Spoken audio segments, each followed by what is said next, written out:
তোমরাও কি এরকম সুন্দর সুন্দর ফুল বাড়িতে করতে চাও? তাহলে কিন্তু এই ভিডিওটা শেষ পর্যন্ত দেখতে হবে। হাই বন্ধুরা, কেমন আছো সবাই?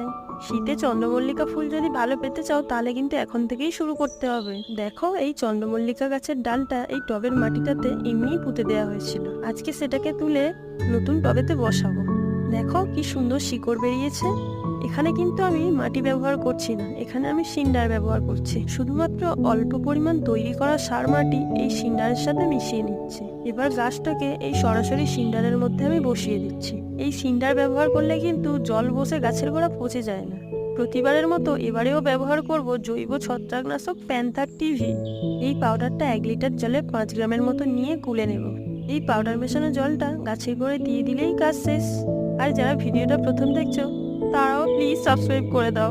আজকের ভিডিওটা এখানেই শেষ করছি, দেখা হচ্ছে পরের ভিডিওতে। আজকের মতো আসি, টাটা।